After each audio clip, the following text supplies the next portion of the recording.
Good morning dear student, welcome to the way of solution number 1 study channel West Bengal. আমি তোমাদের Dalton sir, তোমরা এখন পাচ্ছ GK GS king এই সিরিজের 10 নম্বর মক টেস্ট। তো প্রত্যেককে যারা কানেক্ট আছো, আমরা কিন্তু প্রায় এই সপ্তাহে প্রতিদিনই মক টেস্ট নিচ্ছি জিকে পার্টে তোমাদের যাতে আরো উন্নতি হয় সেই উদ্দেশ্যে কিন্তু এই সিরিজটা আমি কন্টিনিউ করছি। তো প্রত্যেককে যারা কানেক্ট আছো, দেখো জিকে সিলেবাস তো প্রচুর, কারণ আমরা অনেকেই পড়াই, জিকে একজন মিলে কমপ্লিট করা সম্ভব নয়, কারণ এখানে physical science, life science, polity, economy, history, geography, current affair, static, GK অনেক বিষয় আছে। তো এই বিষয়টা কিন্তু ফোকাস করতে হবে। অনেকটা পড়া হলেও তোমাকে একটা ধারাবাহিকভাবে পড়তে হবে যাতে সম্পূর্ণ সিলেবাসটা তুমি কভার করতে পারো। তো আমাদের ক্লাস রুটিন এটা আছে, নভেম্বরে এই রুটিন চলছে, আমার সকাল 7:30 থেকে আমার ক্লাস চলছে। অন্যান্য ক্লাস রুটিন একটু দেখে নিতে হবে তোমাদের, কোন ক্লাস কখন হয়, এবং সমস্ত ক্লাসের নোটিফিকেশন লিঙ্ক আমাদের টেলিগ্রাম গ্রুপে পাবে, the way of solution official Telegram group.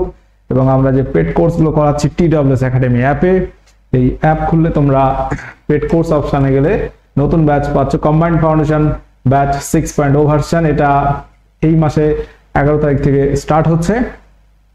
অন্যান্য ব্যাচ যার মধ্যে তোমরা পাচ্ছ WB foundation batch, SSC group C batch, upper primary batch, group C গ্রুপটি একটা ব্যাচে হয়ে যাবে, ফ্ল্যাগশিপ পার্ট 2 SI মেনের ব্যাচ। তো এইগুলো অলরেডি কিন্তু করানো হচ্ছে, প্রত্যেকে একটু ভিজিট করতে পারো আমাদের অ্যাপে, এবং যদি প্রয়োজন হয় অবশ্যই হেল্পলাইনে যোগাযোগ করতে পারো এই নাম্বারে। তো চলো আমরা আজকে এমসিকিউ প্র্যাকটিস শুরু করব, এবং 25 কোশ্চেনে কার কত স্কোর আসছে প্রত্যেকে সেটা একটু খেয়াল রাখবো। কোশ্চেন নাম্বার 1, অতি নিম্ন তাপমাত্রায় ঘটিত বিভিন্ন ঘটনা সংক্রান্ত বিষয় সম্পর্কিত বিজ্ঞান যে নামে পরিচিত তা হলো কি? প্রোজেনিক্স, রেফ্রিজেনিক্স, ক্রায়োজেনিক্স, সাইটোজেনিক্স। অতি নিম্ন তাপমাত্রায় ঘটিত বিভিন্ন ঘটনা সংক্রান্ত বিষয় বিজ্ঞানের যে শাখায় আমরা আলোচনা করি সেটাকে বলা হয় ক্রায়োজেনিক্স। ক্রায়োজেনিক্স। গোল্ডেন সিটি বলা হয় নিম্নের কোন শহরকে? কোশ্চেন নাম্বার 2 স্ট্যাটিক জিকে থেকে, গোল্ডেন সিটি অর্থাৎ স্বর্ণ শহর বলা হয় নিম্নের কোনটিকে? মাদুরাই, অমৃতসর, জয়পুর নাকি কাশ্মীর? তো বিভিন্ন শহরের বিভিন্ন ছদ্মনাম বা আমরা বলে থাকি নিকনেম, এইগুলো থেকেও কিন্তু আমার ক্লাস করানো রয়েছে স্ট্যাটিক জিকেতে, সার্চ করলে পেয়ে যাবে। যেমন অমৃতসর, এখানে সঠিক উত্তর হয়ে যাবে মাদুরাই, উৎসবের নগরী বলা হয়, দক্ষিণ ভারতে কাশী বলা হয়, জয়পুর পিঙ্ক সিটি, গোলাপি শহর, পাশাপাশি প্যারিস অফ ইন্ডিয়া, ভারতের প্যারিস, কাশ্মীর স্বর্গের শহর। তো এই ইত্যাদি বিভিন্ন নামে আমরা কিন্তু বিভিন্ন শহরকে মেনশন করে থাকি। হোয়াইট সিটি, সাদা শহর, নীল শহর, এরকম কোশ্চেনও কিন্তু আছে। বিশ্বের ছাদ বলা হয় কোন মালভূমিকে? বিশ্বের ছাদ বলা হয় নিম্নের কোন মালভূমিকে? লাদাখ, তিব্বত, ছোটনাগপুর, পামির। সঠিক উত্তর কি হবে এখানে?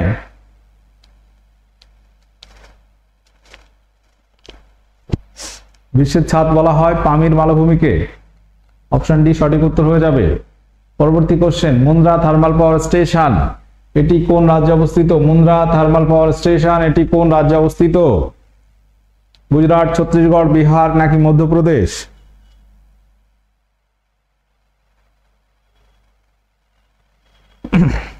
তো এখানে সঠিক উত্তর কি হবে বলো? এই যে থার্মাল পাওয়ার স্টেশন, তাপবিদ্যুৎ কেন্দ্রটি অবস্থিত হচ্ছে গুজরাটে। অ্যাসিড হলো একটি কি? অ্যাসিড একটি প্রোটন বর্জন করে, জলীয় দ্রবণে H+ আয়ন উৎপন্ন করে, একটি ইলেকট্রন গ্রহণ করে। অপশন ডি এগুলি কোনটি নয়। এই কোশ্চেনটা কিন্তু খুব ইম্পর্টেন্ট, পরীক্ষা আসে। অ্যাসিড এবং ক্ষার এদের ডিফারেন্সটা কি? অ্যাসিড একটা নাম করো HCl, এটা জলীয় দ্রবণে তড়িৎ বিশ্লেষণ করলে H+ এবং Cl- দুটো আয়নে ভাগ হয়ে যাবে। তো যেটা জলীয় দ্রবণে H+ আয়ন উৎপন্ন করবে সেটাকে আমরা বলবো অ্যাসিড। আর ক্ষার কি, ধরো সোডিয়াম হাইড্রোক্সাইড NaOH, এটা জলীয় দ্রবণে Na+ এবং OH- দুটো মানে এখানে একটা হাইড্রক্সিল আয়ন OH- আয়ন তৈরি হবে, তো এটাকে আমরা বলবো ক্ষার। যে সমস্ত পদার্থ, যে সমস্ত উপাদান বা তোমার এখানে যে সমস্ত যৌগিক পদার্থ বলতে পারি আমরা জলীয় দ্রবণে H+ আয়ন উৎপন্ন করে তাদেরকে আমরা অ্যাসিড বলতে পারি। যেমন HCl হতে পারে, H2SO4 হতে পারে, HNO3 হতে পারে, এগুলো সব অ্যাসিড। ক্ষার হলে OH আয়ন বা হাইড্রক্সিল আয়ন তৈরি হবে। NaOH আছে, KOH potassium hydroxide, MgOH magnesium hydroxide, এগুলো হচ্ছে ক্ষার।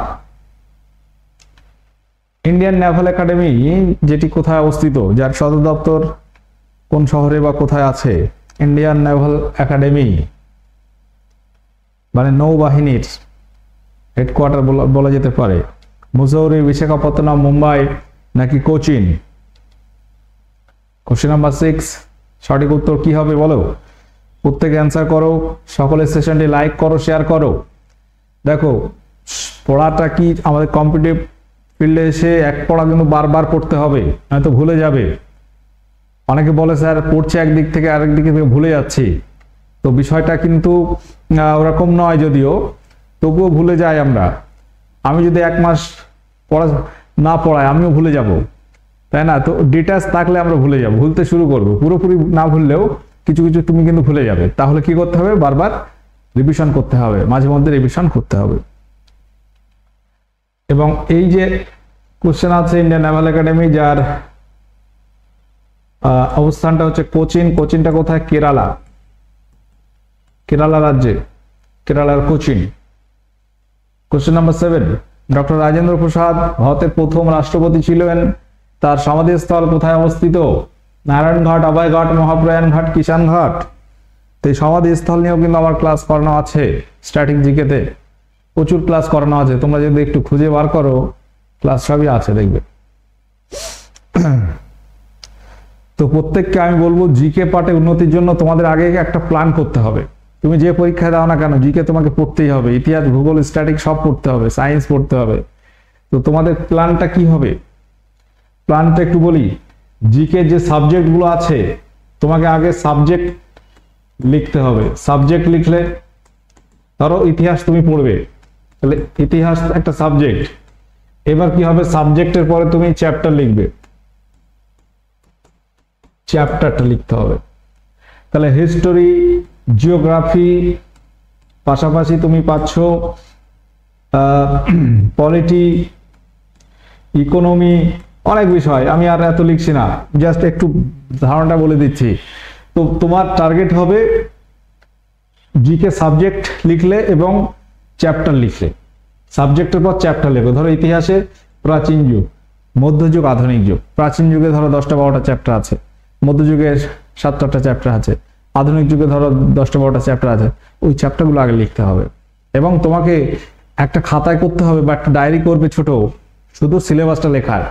তো চ্যাপ্টারটা তুমি লিখলে, এবার চ্যাপ্টারটা তুমি পড়েছো কি পড়োনি, পাশে একটা টিক মারলে। ধরো একবার পড়লে একটা চ্যাপ্টার, ধরো মুঘল সাম্রাজ্য, ধরো মুঘল সাম্রাজ্য, এই চ্যাপ্টার একবার পড়লে একটা টিক দিলে পাশে। তোমাকে আবার এটা দেখার জন্য যে কবার আমি পড়েছি, রিভিশন মনে নেই, রিভিশন করতে হবে, আরেকবার পড়লে আরেকবার টিক দিলে। এইভাবে চ্যাপ্টারগুলো লিখে রাখবে। প্রত্যেকটা চ্যাপ্টার, ইতিহাস এরকম করে, ভূগোল, ভারতের ভূগোল, পশ্চিমবঙ্গের ভূগোল, ঠিক আছে, science, physical science, physics, chemistry, life science, static GK ধরো 30-35টা টপিক আছে। এরকম চ্যাপ্টারগুলো আগে তুমি আগে লিখে নিতে হবে। এবার তুমি দেখো কোনটা তুমি পড়েছো, কোনটা পড়োনি। এখনো কোশ্চেন ভুল হচ্ছে মানে তোমাকে খুঁজতে হবে যে কোথায় আমার ভুলটা হচ্ছে। এই ভুলগুলো যত তুমি সহজে সংশোধন করতে পারবে, তত দ্রুত কিন্তু তুমি জিকেতে উন্নতি করতে পারবে, আদারওয়াইজ পারবে না। এরকম ম্যাথমেটিক্স, সেটাও চ্যাপ্টার ধরে ধরে করতে হবে। চ্যাপ্টার ধরে ধরে, চ্যাপ্টারে একটা ম্যাথের চ্যাপ্টার, ধরো লসাগু গসাগু, কত টাইপের অঙ্ক আছে, তুমি সব টাইপ পাচ্ছ কিনা, প্রত্যেকটা টাইপ করতে হবে। চ্যাপ্টার ধরে প্র্যাকটিস, পাশাপাশি মিক্সড প্র্যাকটিস। ম্যাথমেটিক্স, রিজনিং, এইভাবে ইংলিশ পার ডে অন্তত 1 ঘন্টা পড়তেই হবে, কষ্ট হলেও পড়তে হবে, তবে কিন্তু তুমি খুব দ্রুত শাইন করবে। এবং দেখবে যখন তুমি চাকরি পরীক্ষা পাশ করছো একটা পরপর সবগুলো পাশ করছো। অনেকে দেখবে চাকরি পাচ্ছে না, স্যার বহুদিন পড়াশোনা করছে চাকরি পাচ্ছি না, কিন্তু দেখবে যখন চাকরি পাচ্ছ একসঙ্গে 2-3টে চাকরি পাচ্ছ। এই ভাঙা বাজারেও এরকম ঘটনা কিন্তু ঘটছে। ভাঙা বাজার মানে কেন বলছি, মানে মন্দা তো বুঝতেই পারছো, বলার কিছু নেই।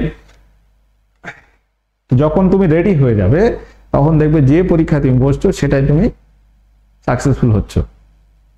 তাহলে আগে তোমাকে টোটালটা দেখতে হবে, কোন জায়গাটা আমাকে এখনো পড়তে হবে সেটা খুঁজে বার করো, আর রিভিশন করো চ্যাপ্টারগুলো। ওইভাবে একটা টিক মারবে, একবার রিভিশন করলে আরেকবার পাশে একটু নিজের মতো করে মার্কিং করে রাখতে হবে।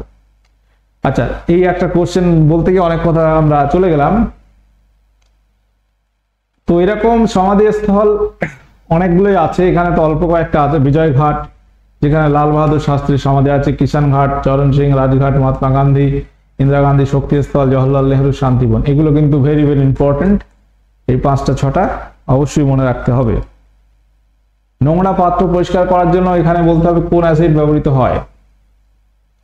Question number 8। তো এগুলো বলা দরকার, নয়তো তোমরা ঠিক মানে দিশা পাবে না। যারা ক্লার্কশিপ পাস করেছো, ক্লার্কশিপ মেন রয়েছে সামনে, বা এসআই মনে হচ্ছে পাস করব, মেন আছে, অবশ্যই মেনের জন্য পড়তে হবে। ক্লার্কশিপ আর ওই এসআই মেন্সে অনেকটা সিমিলারিটি পাবে তুমি কিছুটা জায়গায়, বাংলা ইংলিশটায়। বাংলা ইংলিশ ক্লার্কশিপে রয়েছে, তো বাংলা ইংলিশের লেখাটা আরো ভালো করতে গেলে তোমাকে খবরের কাগজ পড়তে হবে এবং রেগুলার প্র্যাকটিস করতে হবে। প্রতিদিন ভাবতে হবে 6টা করে রাইটিং আমি ডেইলি করব, সেই মেন্টালিটিতে এগিয়ে চলো, দেখো হবে। প্রতিদিন তুমি 6টা করে রাইটিং লেখো, সে 1 ঘন্টার জায়গায় 1.5 ঘন্টা লাগুক, 2 ঘন্টা লাগুক, ওই 1.5 ঘন্টা 2 ঘন্টাটাকে টেনে টেনে টেনে টেনে 1 ঘন্টায় আনতে হবে। নোংরা পাত্র পরিষ্কার করার জন্য যে অ্যাসিড লাগবে, এখানে আমরা অক্সালিক অ্যাসিড অ্যান্সার করব, option C. Question number 9। Sachin তেন্ডুলকরের আত্মজীবনীর নাম কি? শচীন তেন্ডুলকরের আত্মজীবনীর নাম কি হবে? হাল ছাড়লে হবে না। দেখো কম্পিটিটিভ ফিল্ডে এসে অধৈর্য হয়ে যায় অনেকে, কাছাকাছি এসে ফিরে যায়, আর মনে হবে না। 2 বছর 3 বছর 4 বছর হয়তো খাটছে। অ্যাকচুয়াল পরীক্ষা তুমি কটা পাচ্ছ সেটা হচ্ছে বড় কথা। তুমি ধরো 3 বছর পরীক্ষা দিচ্ছ, বাট কটা তুমি পরীক্ষা দিয়েছো 3 বছরে, সেটা কিন্তু আসল কথা। আর একটা কথা হচ্ছে কটা পরীক্ষা তুমি সেই রকম পড়াশোনা করে পরীক্ষা দিয়েছো। তো অযথা হতাশ হওয়ার কিছু নেই, লেগে থাকো, তবেই তো সাফল্যটা আসবে। শচীন তেন্ডুলকর তার আত্মজীবনী হচ্ছে playing it my way, unbreakable, Mary Kom, by God's decree, এটা হচ্ছে Kapil Dev, the test of my life, এটা কি যুবরাজ সিং, এটা হচ্ছে কপিল দেব, এটাও আছে পরীক্ষায়। ক্ষারীয় দ্রবণের পিএইচ এর মান কত হবে? ক্ষারীয় দ্রবণ তার পিএইচ এর মান কত হবে? লেস দ্যান 7, গ্রেটার দ্যান 7 নাকি কোনোটি নয়? বলো, প্রত্যেকে অ্যান্সার করবে। ক্ষারীয় দ্রবণ পিএইচ কত হবে? তো আর একটা বিষয় হচ্ছে, তুমি যত পড়বে কনফিডেন্স লেভেল তত বাড়বে, এটা মাথায় রাখবে। পড়াশোনাটা করতে হবে। অনেকে প্রশ্ন করেছে এত পড়তে হবে, অত পড়তে হবে। ধরো ইতিহাস থেকে একটা পরীক্ষা 5টা প্রশ্ন আসবে, কিন্তু তোমাকে অন্তত 60-70 ঘন্টা মিনিমাম, মানে খুব ভালো করে স্টাডি করলেও এটা পড়তে হবে। 60-70 ঘন্টা মানে খুব কম, অনেক পড়তে হবে, 100-150 ঘন্টা পড়তে হবে ওই জায়গায়, রিভিশন ধরে। তো এই বিষয়টা মাথায় রাখতে হবে তোমার। যত বেশি তুমি পড়বে, জানবে, কনফিডেন্স লেভেল তত হাই হবে, তোমার পরীক্ষাটা ভালো হবে। যে ভুলগুলো দেখবে একটা পরীক্ষা দিলে যতটা ভুল হয়, ওই এররটা হয় কেন? ল্যাক অফ কনফিডেন্স কমে যায় বলেই ভুলটা হয়ে যায়, জানা বিষয় ভুল হয়ে যায়। তাহলে যত বেশি পড়বে, রিভিশন করবে, তত কনফিডেন্স লেভেলটা তোমার অত ভালো হবে। ক্ষারীয় দ্রবণ যার পিএইচ এর মান 7 কি হয়? বেশি না কম? 7 বেশি হয়। 7 বেশি মানে কি? পিএইচটা কি হবে? গ্রেটার দ্যান 7, এটা মানে গ্রেটার দ্যান 7। ক্ষারীয় দ্রবণের পিএইচ গ্রেটার দ্যান 7 হবে। কোশ্চেনগুলো দেখে ঘাবড়ে গেলে হবে না, তুমি সব জানো। 7 বেশি আমি জানি, তো 7 বেশি এটা সিম্বলিক আকারে তোমাকে অ্যান্সারটা চেয়েছে, সেইভাবে তোমাকে অ্যান্সার করতে হবে। আর যদি অ্যাসিড হয়, কত হবে? অ্যাসিডের পিএইচ পিটা স্মল এইচটা ক্যাপিটাল লেস দ্যান 7, 7 এর কম। আর যদি প্রশম হয়, প্রশম দ্রবণ হলে পিএইচটা হবে 7। প্রশম পিএইচ সমান বুঝতে হবে, পিএইচ ইকুয়াল টু 7 মানে হচ্ছে প্রশম। প্রশম মানে আবার কি স্যার? প্রশম মানে হচ্ছে তোমার এটা অ্যাসিডও নয় ক্ষারও নয়, বিশুদ্ধ জল একদম যদি হয় তার পিএইচ হবে 7, সেটা না অ্যাসিড না ক্ষার, মাঝখানে দাঁড়িয়ে আছে। পিএইচ স্কেল, এটা দিয়ে আমরা অ্যাসিড নাকি ক্ষার সেগুলো চেক করতে পারি, একটা নির্দেশক আমরা বলতে পারি। যেখানে পার্ট থাকে কত থেকে, পিএইচ ধরো একটা স্কেল 0 থেকে 14 পর্যন্ত পার্ট থাকবে, 1 2 3 4 করে। এখানে ধরো 7 8 9 এইভাবে স্কেলটা থার্মোমিটার মতো এরকম পার্ট থাকবে। হ্যারি পটার চরিত্রের স্রষ্টাকে, এই ধরনের স্ট্যাটিক দিকে কিন্তু পরীক্ষা আসে, বিভিন্ন সিনেমাটোগ্রাফি রিলেটেড, ফিল্ম রিলেটেড বা ফিল্মের আর্টিস্ট রিলেটেড কোশ্চেন, সঙ্গীত শিল্পী, নৃত্যশিল্পী, বিভিন্ন বাদ্যযন্ত্র শিল্পী, সেগুলো কোশ্চেন আমাদের পরীক্ষায় কিন্তু আসে। হ্যারি পটার চরিত্রের স্রষ্টাকে, উত্তর হবে জে.কে. রাউলিং। জে.কে. রাউলিং অপশনে রাইট অ্যান্সার হবে। আর্থার কোনান ডয়েলের কি আছে? শার্লক হোমস, বিখ্যাত গোয়েন্দা চরিত্র শার্লক হোমস কার সৃষ্টি? আর্থার কোনান ডয়েলের সৃষ্টি। নিচের কোন নদীটি সিন্ধু নদের উপনদী নয়? ইতস্তার, চন্দ্রভাগা, শতদ্রু, সোন। কোশ্চেন নাম্বার 12, এখানে রাইট অ্যান্সার কি করবে? প্রত্যেকে যারা কানেক্ট আছো মনে মনে টার্গেট নিতে হবে, কারোর সাথে বলার দরকার নেই যে হ্যাঁ আমাকে এই চাকরিটা পেতেই হবে, সুযোগ বারবার আসবে না, এই সুযোগটাই শেষ সুযোগ ধরে একদম ঝাঁপিয়ে পড়তে হবে, একদম নিজের 100% এই জায়গায় তুমি ব্যয় করো। কে কি বলছে সব শুনলে চলবে না, মনে মনে টার্গেট ফিক্সড করো এবং সেই টার্গেট অনুযায়ী তুমি নিজের মতো করে একটা প্ল্যান রেডি করো এবং সেই প্ল্যানটা তুমি ধরে চলতে থাকো, ঠিক আছে? তবে কিন্তু সাফল্যটা দ্রুত পাবে, আর দেরি হয়ে যাবে। সোন নদী, সোন নদী হচ্ছে এটি গঙ্গার উপনদী, এটি গঙ্গার উপনদী, গঙ্গার উপনদী। বিতস্তা, চন্দ্রভাগা, শতদ্রু, ইরাবতী, ঝিলাম এগুলো সব সিন্ধুর উপনদী। স্থির তাপমাত্রায় নির্দিষ্ট ভরের গ্যাসের চাপ ও আয়তনের গুণফল হলো স্থির, এটি কার সূত্র? Gas related question. স্থির তাপমাত্রায় নির্দিষ্ট ভরের গ্যাসের চাপ ও আয়তনের গুণফল হচ্ছে স্থির, অর্থাৎ গ্যাসের চাপটাকে আমরা পি ধরে নিই, আয়তনটাকে আমরা ভি ধরে নিই, তাহলে P into V equal to K. এটা কার সূত্র? বয়েলের সূত্র, বয়েল চাপের সূত্র। চলো বয়েলের সূত্র। চার্লসের সূত্র হচ্ছে উষ্ণতা, উষ্ণতা তুমি বাড়ালে 1 ডিগ্রি সেন্টিগ্রেড উষ্ণতা বৃদ্ধি করলে গ্যাসের আয়তন যা ছিল তার 1/273 অংশ বাড়বে 1 ডিগ্রি বাড়ালে, আর যদি কমাও 1/273 অংশ কমবে। আর বয়েল বলছে কোন গ্যাসের পি প্রপোর্শনাল টু 1/v, যত চাপ দেবে গ্যাসের আয়তন কমবে, চাপ যত বাড়াবে গ্যাসের আয়তন তত কমবে। একটা ইনজেকশনের সিরিঞ্জ নেবে, ওর ভিতরে বায়ু আছে, একটা মুখ চেপে দিয়ে ওই সিরিঞ্জটাকে তুমি এরকম ঠেলবে, দেখবে গ্যাসের আয়তনটা কমে যাচ্ছে, নিজেই চেক করতে পারবে।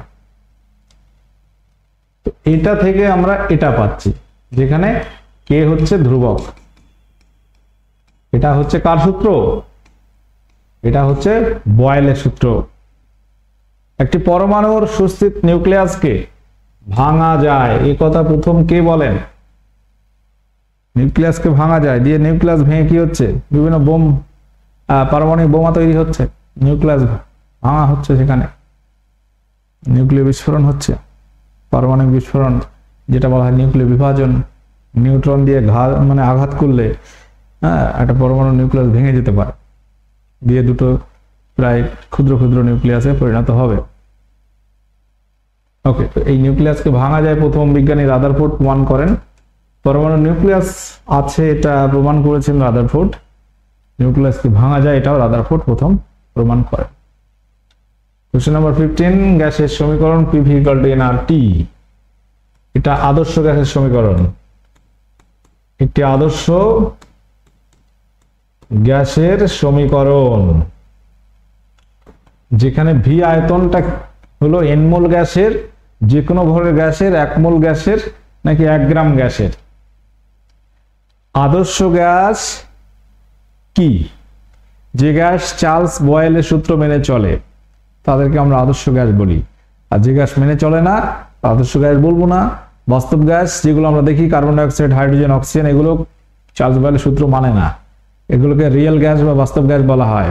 আর আইডিয়াল গ্যাস যেটা চার্লস বয়েলের সূত্র মানবে, বলছে যে উষ্ণতা যদি কমাও ধীরে ধীরে -273 চলে যাও, গ্যাসের আয়তন শূন্য হয়ে যাবে। তো বাস্তবে যে গ্যাসগুলো আমরা পাই -273 অত যেতে হয় না, তার আগেই গ্যাসটা কি হবে, তরল হয়ে যায়, না কঠিনে জমে যায়, ওই পর্যন্ত পৌঁছানো যায় না। তবে কিছু কন্ডিশন আছে, খুব নিম্ন চাপ আবার খুব উচ্চ উষ্ণতায় বাস্তব গ্যাসগুলো আদর্শ গ্যাসের ন্যায় আচরণ করে। PV = nRT, এখানে n মোল গ্যাসের জন্য, এটা n হচ্ছে n মোল গ্যাসের জন্য গ্যাসের সমীকরণটা হবে PV = nRT। পশ্চিমবঙ্গের নবীনতম জেলা কোনটি? পশ্চিমবঙ্গের নতুন জেলা কোনটি? লেটেস্ট জেলা কোনটি হবে? পশ্চিমবঙ্গের মোট 23টি জেলা, তার মধ্যে সব থেকে লেটেস্ট হচ্ছে পশ্চিম বর্ধমান। বর্ধমান ভেঙে তৈরি হয়েছে 23। ভ্যান ডার ওয়ালস গ্যাস সমীকরণ কোন আচরণ ব্যাখ্যা করে?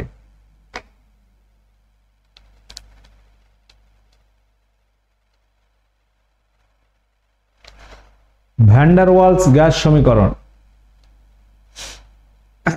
কোন গ্যাসের আচরণ ব্যাখ্যা করে? আদর্শ গ্যাস, বাস্তব গ্যাস, গ্যাসের মিশ্রণ, দ্বিপরমাণবিক gas. Van der Waals gas সমীকরণ আদর্শ গ্যাস নিয়ে কথা বলে না, বাস্তব গ্যাস নিয়ে কথা বলে। উত্তর কোরিয়ার রাজধানীর নাম কি? উত্তর কোরিয়ার রাজধানীর নাম কি? টোকিও, সিওল, পিয়ংইয়ং, আমস্টারডাম। উত্তর কোরিয়ার রাজধানীর নাম কি হবে?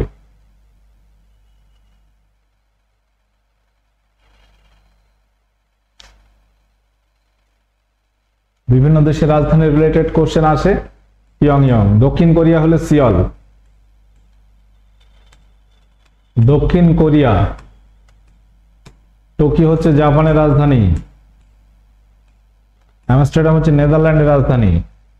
প্রথম ভারতীয় যিনি পদার্থবিদ্যায় নোবেল পান, এটা আরো সহজ প্রশ্ন, আরো বেশি সময় নিচ্ছি না। কত সাল বলো? 1930 সাল, সিভি রমন। চোখের সবচেয়ে আলোক সংবেদী অংশ কোনটি? চোখের সবচেয়ে আলোক সংবেদী অংশ, এটাকে বলা হয় ইয়েলো স্পট। ইয়েলো স্পট মানে পিত বিন্দু। ব্লাইন্ড স্পট হচ্ছে চোখের রেটিনার সঙ্গে যেখানে অপটিক স্নায়ু যুক্ত হয় সেটাকে বলা হয় অন্ধবিন্দু বা ব্লাইন্ড স্পট।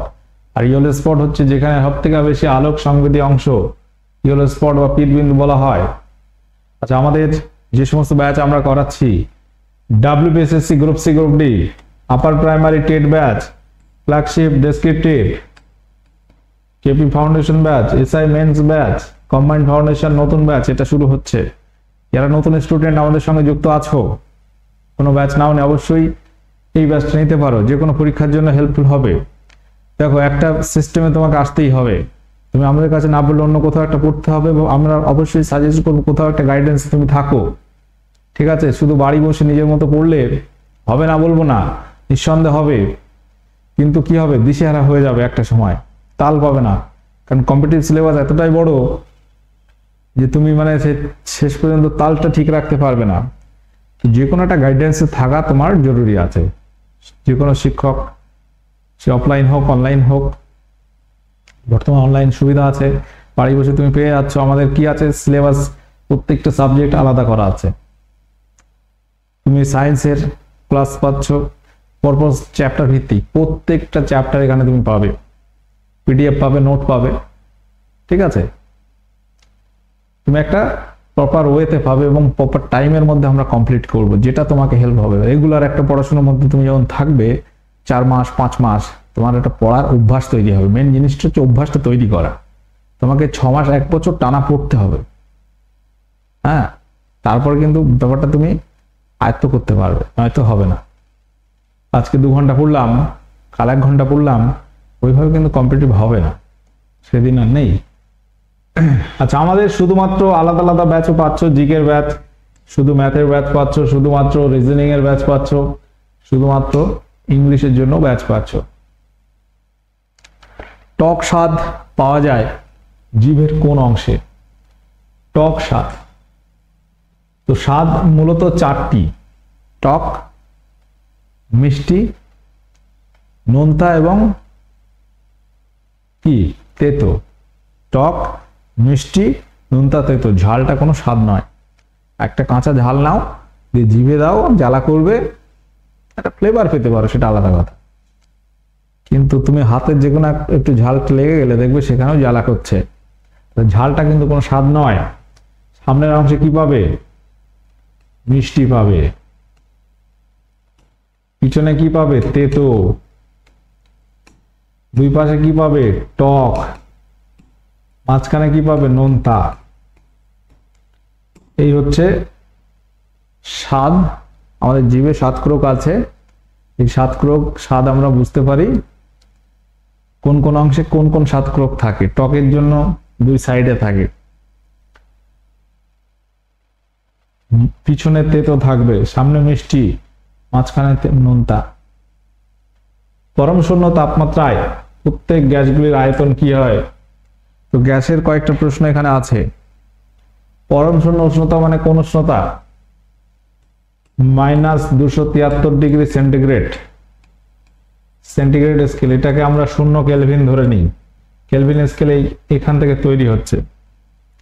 এই উষ্ণতা এমন একটা উষ্ণতা যেখানে গ্যাসের আয়তন 0 হতেই হবে, একদম ম্যাথমেটিক্যালি 0 হবে। আর যাই করো, চার্লসের সূত্র অনুসারে আমরা পাবো। Charles boil. পুনা শহর কোন নদীর তীরে অবস্থিত? পুনা শহর কোন রাজ্যে বলতো? পুনা বা পুনে যেটা বলি মহারাষ্ট্রে। তো এটি কোন নদীর তীরে অবস্থিত?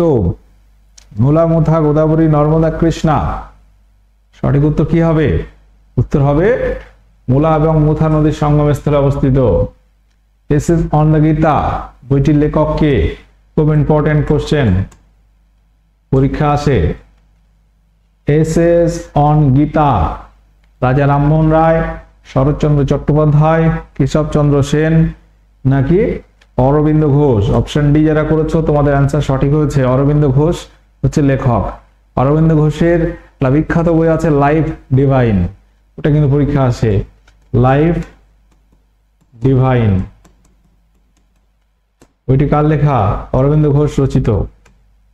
দিব্য জ্ঞান বলা হয় বাংলায়। কোন উপাদানের ভাঙনের ফলে দূষিত ইউরিয়া তৈরি হয়? প্রোটিন, শর্করা, ফ্যাট, চিনি। ইউরিয়া, ইউরিয়া আচ্ছা বলো, এটা নাইট্রোজেন ঘটিত রেচন নাকি নাইট্রোজেন বিহীন রেচন? ইউরিয়া মানুষের প্রধান রেচন পদার্থ। তো ইউরিয়া এটা নাইট্রোজেন ঘটিত নাকি নাইট্রোজেন বিহীন? এটি নাইট্রোজেন ঘটিত রেচন। আচ্ছা, এখানে তুমি যদি বলো প্রোটিন, শর্করা, ফ্যাট, চিনি। চিনি একটা শর্করা, কার্বোহাইড্রেট। তো এর মধ্যে কার্বোহাইড্রেট কি থাকে? Carbon, hydrogen, oxygen. ফ্যাটে কি থাকে? Carbon, hydrogen, oxygen. আর প্রোটিন কি থাকে? কার্বন থাকে, হাইড্রোজেন থাকে, অক্সিজেন থাকে আর নাইট্রোজেন থাকে। তাহলে একমাত্র নাইট্রোজেন থাকে প্রোটিনে। তাহলে প্রোটিন ভাঙন না হলে এই ইউরিয়া তৈরি হবে না, কারণ ইউরিয়া তো নাইট্রোজেন ঘটিত। অপশন এ আমরা এখানে সঠিক করব। এই ছিল আমাদের 25 কোশ্চেন। তোমরা 25 এ কে কত পাচ্ছ অ্যান্সার করবে, এবং এটা হোমওয়ার্ক থাকলো যে 25 এর মধ্যে আজকে সহজ প্রশ্নই ছিল, স্কোর কত আসলো। আজকের সেশন আমরা এখানে এন্ড করছি। দেখা হচ্ছে পরবর্তী ক্লাসে। আমাদের এই সমস্ত চ্যানেলে যে ফ্রি ক্লাস হচ্ছে পেতে সাবস্ক্রাইব করে রাখো, এবং আমাদের বিভিন্ন কোর্স পরীক্ষা ওরিয়েন্টেড সেগুলো পাচ্ছ TWS একাডেমি অ্যাপে। প্রয়োজন হলে অবশ্যই তোমরা জয়েন করতে পারো। ঠিক আছে, ভালো থাকো, সুস্থ থাকো। মিডিলে অনেক কথা বলেছি। সেশনটি ভালো লাগলে অবশ্যই শেয়ার করবে এবং ক্লাসগুলো দেখতে থাকো। ওকে, টাটা, বাই।